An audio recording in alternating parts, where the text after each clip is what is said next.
Hello and welcome back to another episode of Media Munchers. I'm Mathian. And I'm Adrian. Today we got some animation news. We got some Tim Allen speaking out against Lightyear news, Mm-hmm. something like that. And then we got our Elvis notes. But before we get into all that, before we get into our Elvis review, I got a Muncher minute for you, Big Apple. And this one's a doozy because it's really old. Let me take you back to World War I, my guy. Zoom in on this photo. In World War I, there were these things called casualty dogs. And these guys were trained to bring in medical supplies to wounded soldiers trapped in no man's land. They also brought psychological comfort. If a dog sensed that a soldier was nearing death, they would remain by the soldier's side so he wouldn't have to die alone. Man's best friend to the end, am I right? Through war, Yeah. through famine. I didn't know these existed, dude. I came across this on the Damn That's Interesting subreddit. Okay. And I imagine they were employed by the British Army at the time. I thought that was a cute little thing. But what was even more interesting, the lore gets deeper, Big Apple. I came across a story called Hitler's Stolen Jack Russell. Look at that picture. Keep that in mind. In World War I, it was common to find terriers in the trenches where they served three purposes. Messengers, because this was before radios. Motor detectors, because a dog can hear an incoming shell long before a human can, which I didn't know. And gas detectors. A dog can smell a drifting cloud of mustard or chlorine gas long before a human can as well. So I was like, yo, very useful guys. The picture above shows one of the most famous and infamous veterans of World War I, Adolf Hitler, who was gassed despite the Jack Russell dog to the far right. Young Adolf is the guy at the very far left with that ridiculous mustache under the X. In a later picture, Hitler insisted the dog be photographed as sitting at his side. The terrier had been the mascot of English soldiers and ventured out into no man's land sometime in January or early February of 1915 while chasing a rat or something. The dog jumped into a German trench where Adolf, himself a messenger, caught the Jack Russell and decided to keep it. He named the dog Fuschel, or Little Fox. Come here, Sally. Come here, my little Fuschel. So he fed him and taught him tricks and all that, and he never left his side until August 1917 when the dog was stolen at a train station. Imagine that. This is where the irony comes in. So the dog's lost, right? In 1918, an incident that might have been avoided had his terrier remained with him. Hitler was temporarily blinded by a British gas attack in Flanders. You got to hold on to your dog, my guy. So I thought that was just random. Really cool. First of all, I didn't even know dogs were used like that in war to begin with. And second of all, I didn't know Hitler, acquired a British pup and then lost him. Come here, Sally. Come here. Yeah. That was a cool little bit of history. Hey, Sally. Yeah, it was neat. And I don't know. It's not something you hear or see about when you're watching like World War I movies or even 1917. Like you might see a dog or two in frame, but not them like going to work and doing something. You know what I mean? Like I feel like this is something that was omitted from a lot of my history books or my teaching. So that was a cool little trivia. You feel me, big man? Yeah. Anyway, should we get into the news, Big Apple? Yeah, let's do it. Lightyear came out, 2 weeks ago? Or a week ago? Like 2 weeks ago at this point. Tim Allen finally spoke out about it. What did he say, Big Apple? He's not the hugest fan. He says it's a wonderful story, but he goes on to say it just doesn't seem to have any connection to the toy. It just has no relationship to Buzz. It's just no connection. I wish there was a better connection. Yeah, he was interviewed and that's what he had said. Buzz Lightyear movie doesn't really translate to what the Buzz character was in the Toy Story movie. Sure. I can definitely see why he would say that though. Yeah, definitely. Like it was definitely inspired the Lightyear movie, but I don't think there were as many things that tie in directly. That tied into what I would have to Buzz agree with that. as a character was. I would have to agree with that because like whatever excuse you want to make for it, in Toy Story he seemed to to have a very certain kind of persona. You know what I mean? Like very, I don't know, outspoken and just kind of like macho and like kind of, I don't know, just very comically just like, I don't know, a space ranger, like, some sort of space cowboy soldier type thing. We don't get so much of that. It's much softer Buzz in the Lightyear movie we just saw. You know what I mean? Yeah, he's a little hard-headed or whatever you could say, but then he comes around pretty easily. Like he's not too strong in his identity. And maybe it's because it's grounded more. Maybe it's because it feels like more of just a drama that happens to be set in space and happens to be a children's movie. Right. I don't know, but I can see why he would say that is what I'm getting at. I don't know. How do you feel about it?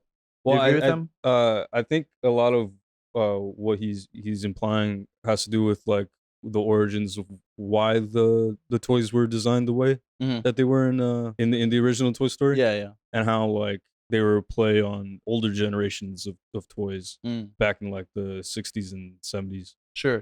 The movie itself is more akin to our modern day sensibilities of exploring space and everything. Like it deals with multiple dimensions and realities and all that. So in that regard, it kind of like steers away from what it was. I don't know if that's where he was coming from though.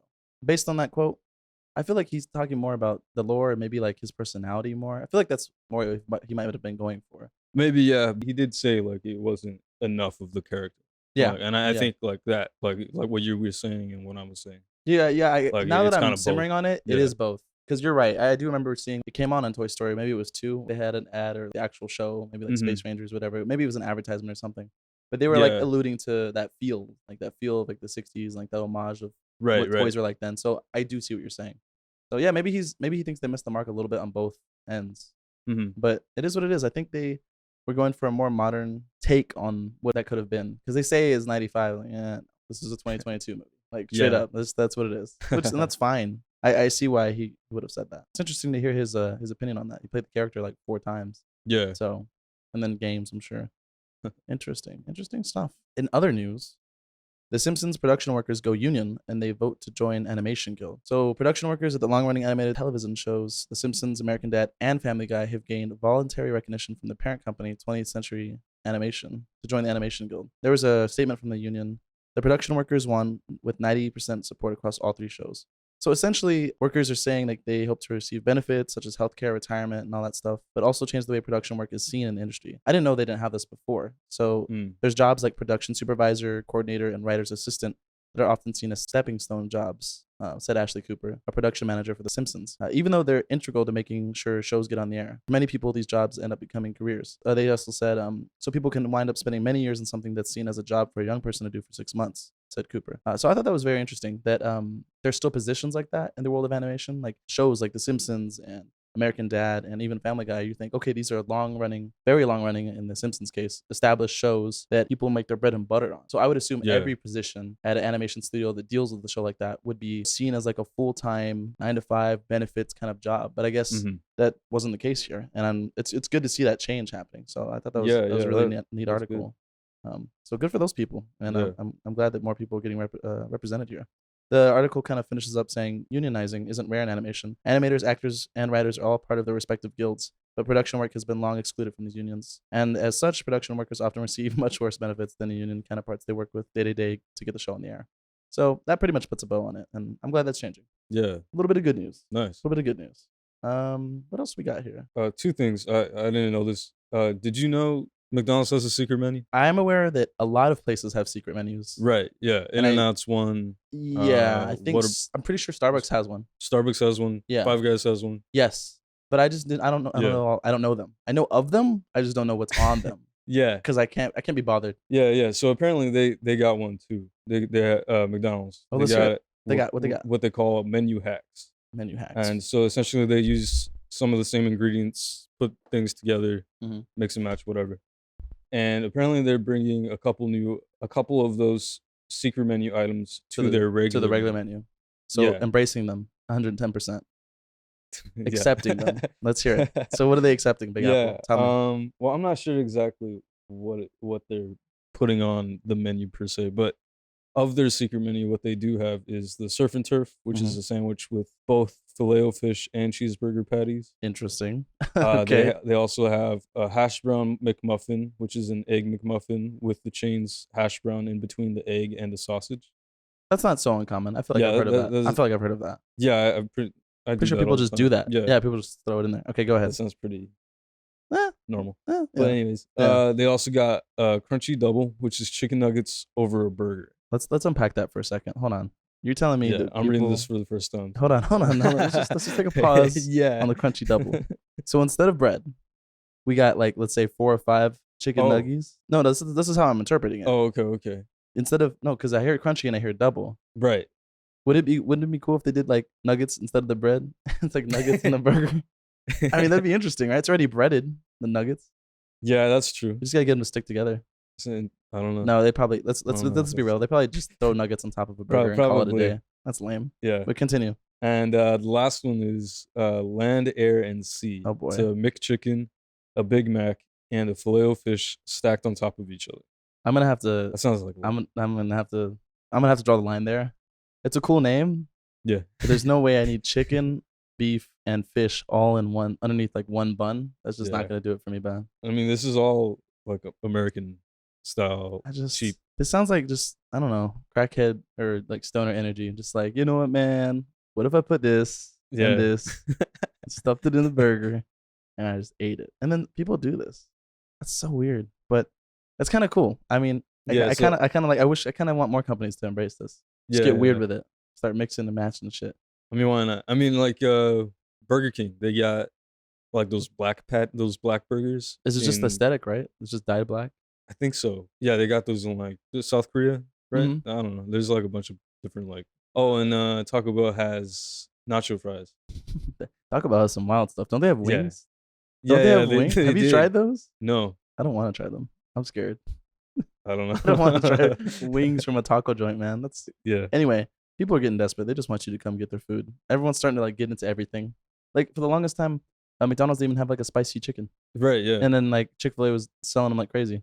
And they're Yep. like, maybe we should do some spicy chicken. And now they have a spicy chicken, and it's not that good. No. It's not. They just don't do it right. It is what it is. But I just wanted to say that different regions in general, like different countries, even different coasts, have slight variations here and there. Mm-hmm. Particularly in different countries. Like I know, obviously in Canada, like there's poutine fries. That's like a local thing, so that's definitely on McDonald's menu. So like Yeah. you said, South Korea has like a black charred burger. It's not a squid burger, is it? I don't think Is so. it just I dyed think black for giggles? from what I remember, I think it's just like a black bun. You know what? It's like black everything. I think. Call me Jamie because I'm pulling that up. Let's see. South Korea. Oh, whoa. What is this? Look at this. What is all this? Oh wow. So it's the buns that are dyed black. And what is that chicken I see in the middle? And also like This is like a veggie patty. I can't tell from here. says K chicken burger and K beef Okay. burger and then strawberry sundae and honey butter fries. I don't know how to feel about that. Wow. You know what? I smell a segment. Next week we should go see. Let's tour the world and see what weird things people have to offer. And you have to say whether or not you try it or not. All right, cool. That's it. All right. Well, let's take a small little break, and then let's get into Elvis. Yeah. Okay, and we're back with our review of Elvis. Obviously, as the name implies, it's a movie about Elvis. A little biopic, directed by Baz Luhrmann. Hopefully, I said that right. It basically documents from his childhood to becoming a rock and movie star in the 1950s while maintaining a complex relationship with his manager, Colonel Tom Parker. So Elvis is played by Austin Butler, who I don't really know, but apparently was in Once Upon a Time in Hollywood. You remember him in that? I didn't see. Wait. With the Tarantino film. Oh, no, I don't remember him. I don't remember him in that either. Oh wait, he was yeah. He Watson. was a part of the group of people hanging out in that. In that trailer park, like trailer the park, hippies and yeah. shit. Yeah. Was he a hippie? Yeah, he was one of them. He was like not the main one. He was. Who wasn't the mean one?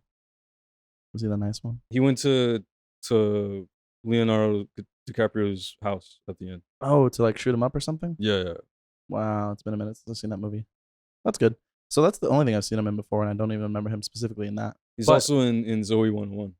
Wow. Yeah. That's a throwback. Yeah, it is. Yeah. Okay. I don't remember that much either. But cool. Now we have some context on who he is. Everyone knows Tom Hanks, and we'll get to that, believe me. But initial thoughts, for me, it's not at all what I expected. What were you feeling? I didn't expect it to be narrated by Tom Hanks. Just straight That's for all the I gotta jugular, say. huh? That's all you I gotta mean, say. no. Like I thought it would focus more heavy on Elvis, Well- and it almost didn't. In a way. And we're gonna talk about that. Yeah. We're gonna get to that, I promise. Besides that point, I liked learning more about Elvis, because before this, all I knew was what I knew from like Lilo and Stitch, which is like his music, and then like he was Right. that Lilo really liked him. That's about it. Yeah. So at that, and like he liked peanut butter and banana sandwiches, which the movie didn't address. So I don't know if that's a hoax or not. I didn't know that was. Apparently, I mean, all the Elvis impersonators talk about it. Okay, Okay. it's a thing. I think it's a thing. Huh. Unless I've been gaslit my whole life. I mean, I like him. I don't eat them regularly, so I couldn't tell you. You should try it. You throw a little honey on it though. I've had them before. Yeah, You throw a little honey on it. It's All all right. good. I digress. Yeah. But Tom Hanks is the Colonel. Let's get into that. It threw me off a bit, particularly with that narration at the top. I could see why Tom Hanks himself might want to take a role like this. Mm-hmm. That's a little more sinister, a little bit more antagonizing, if you would. It's almost as if he wasn't mustache twirling enough or something, because he felt like a middle of the road villain. And then what didn't help was that the movie, like you said, he was telling the story of Elvis from his perspective. Right. In some ways, he made himself out to not be the villain of the story, and then, I didn't do this wrong, and I am such a good guy, and whatever. Yeah, And the movie didn't really decide on what we were supposed to think of him by the end of the movie. And that's fine, because like I guess it allows you to come to your own conclusions. Yeah. But the ambiguity was just something that threw me off a little bit. I was like, I understand that he seemed like the greedy business tycoon type, and he was just there to make a quick buck, right? Yeah, and you can see that in the events occurring, but his narration didn't really express that, and it didn't help. He was consistently talking in favor of himself while doing a bunch of shitty things. Right. So I was like, okay, what a conundrum. I don't know. How do you feel about Tom Hanks playing this character himself?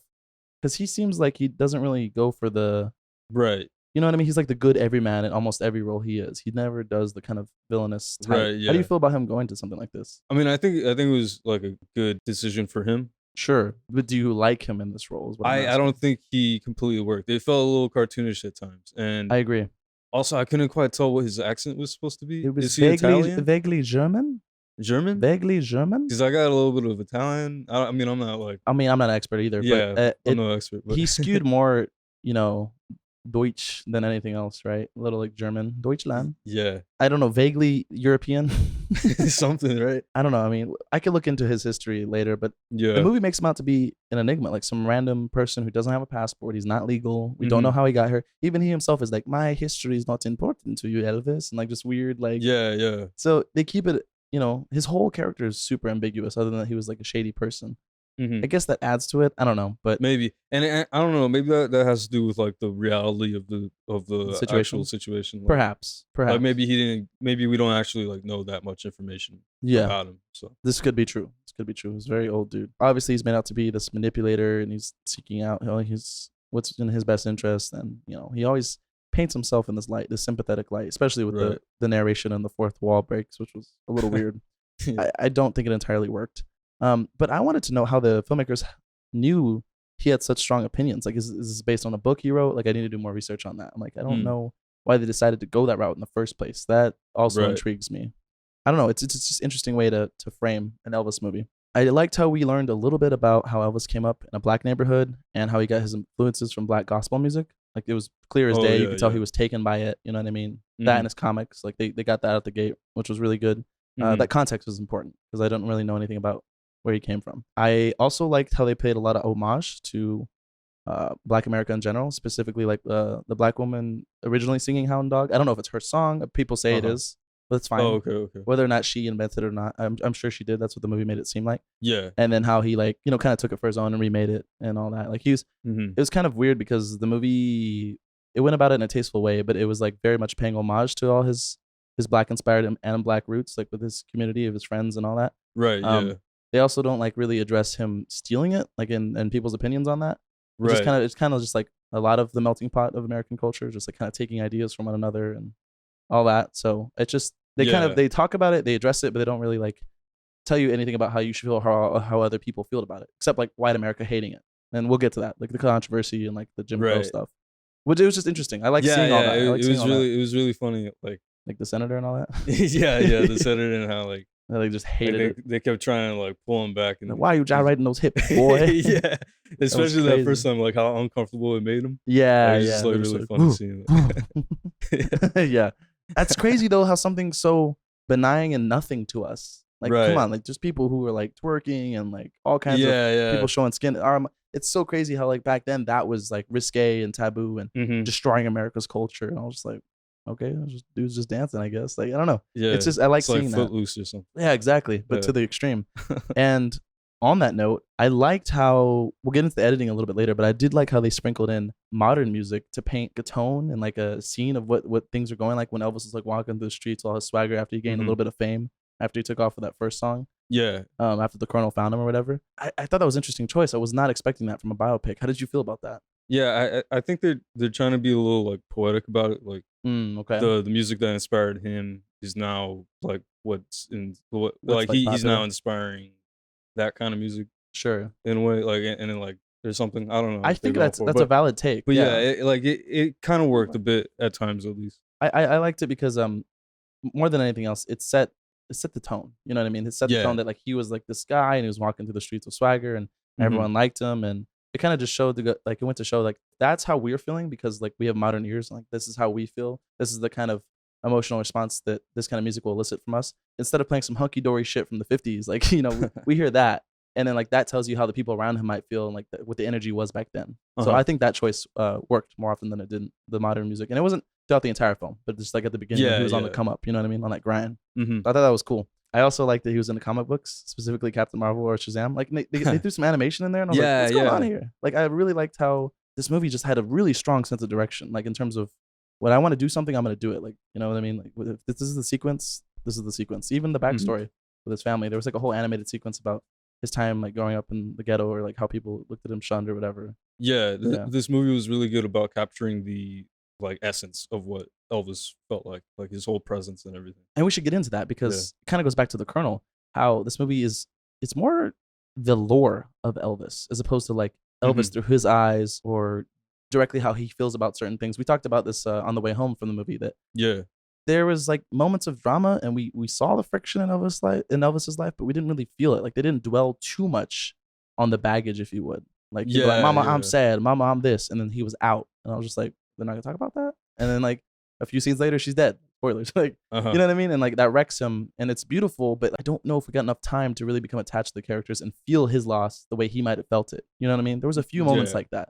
Yeah, like when he went off for the 2 years of service. I was surprised we didn't see more. His mom died, and then suddenly he was back, and he was like already balling out. Yeah, like, we didn't get to see any of that in between. Like that stirring in. There was none of that. They're like, and there was some jarring time jumps too. I was like, whoa, it's 8 years later now. Yeah. So like, I lost track towards the end. They were jumping through, like it was like a highlight reel. It was like, as I was telling you too, it was more like you're clicking through a little viewfinder and you're seeing like highlights and then a couple of low points and then more highlights. Yeah, it was a ton of montages too. Lots of montages. And it worked for like a little bit, and then I was like, okay, how many? This is like the 5th montage. Like, I don't know about all that. So it would have been nice to see, for example, how he got that first break with his first label, and like seeing the rise of him and like RCA Records, and like how did he even get heard by the Colonel in the first place at that fair? You know what I mean? And like how did he get that record out? You know, so I mean, maybe they didn't think it was noteworthy, but it would have been nice to see that. You know. On that same note, the movie rushes to get to the music a lot, and there's a lot of it, which is good. I liked hearing the hits and how certain things came to be. Do you know how many of them were like covers, or was it all Elvis? There was quite a few that were covers. Right. If you want to count Hound Dog as a cover, that's a cover.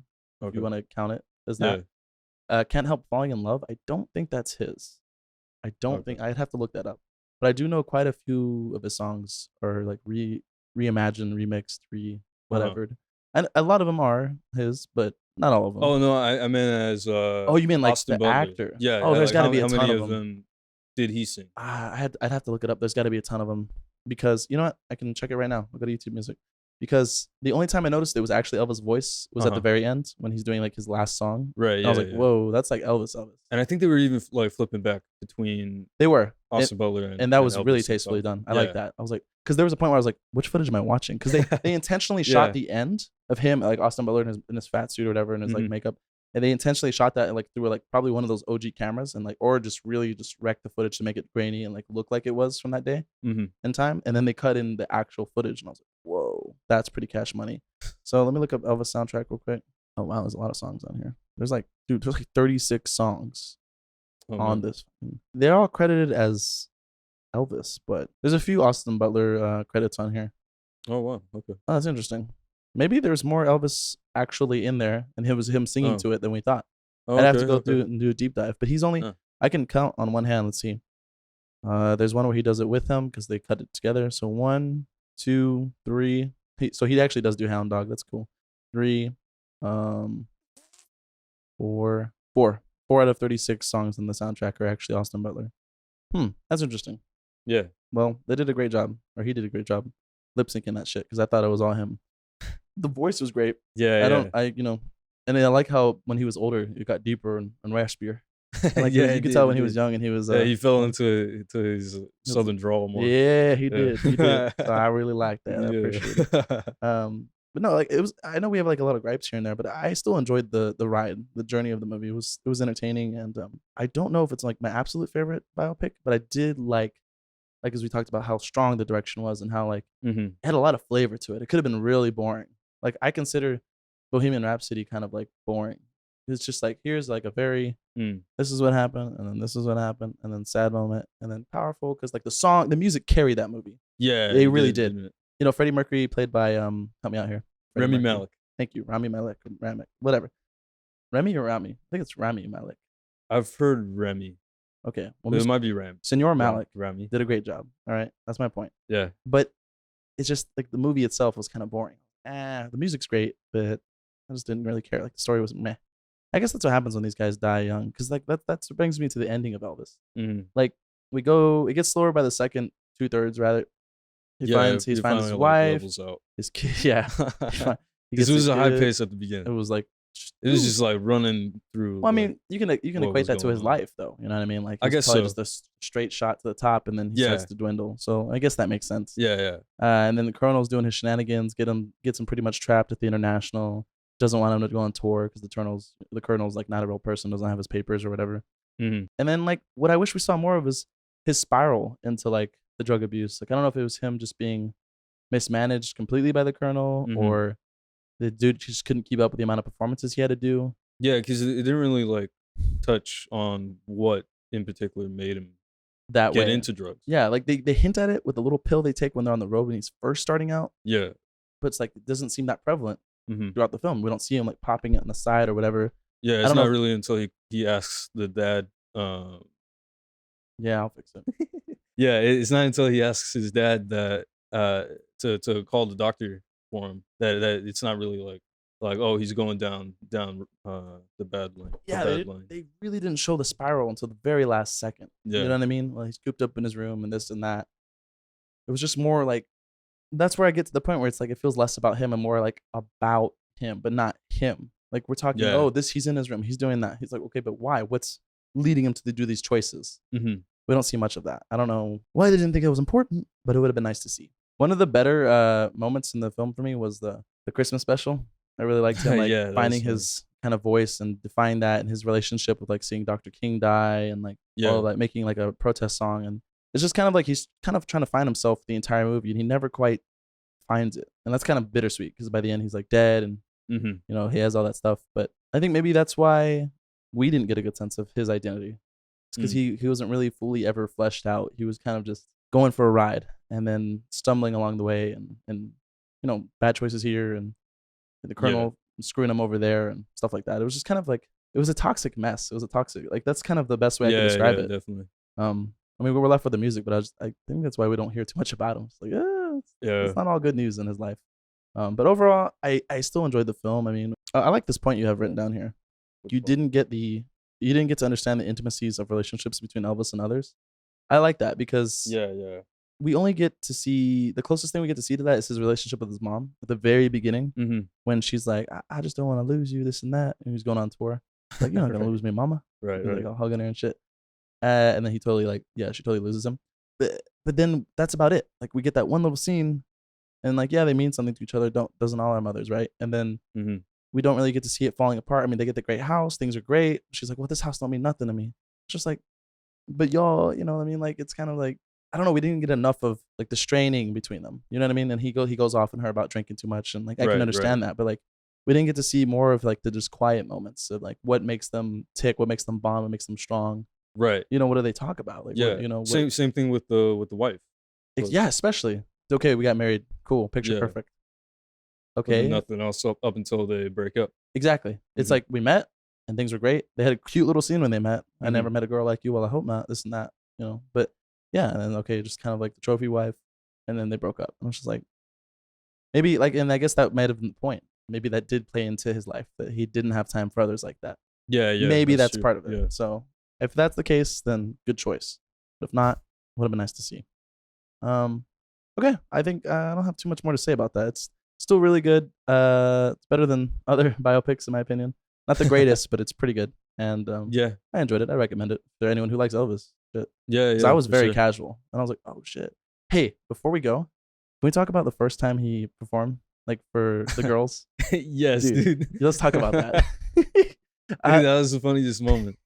It was almost cartoony, bro. I was like, "There's no way he had that effect on ladies," but I'm sure he did. Like, dude, probably in that day and age, right? Yeah, everyone's if nobody else was moving like him. That's what I'm saying. And people didn't see that, and they were all prudes or whatever. I was like, it's just such a visceral response, and like makes you think about how desensitized we are now.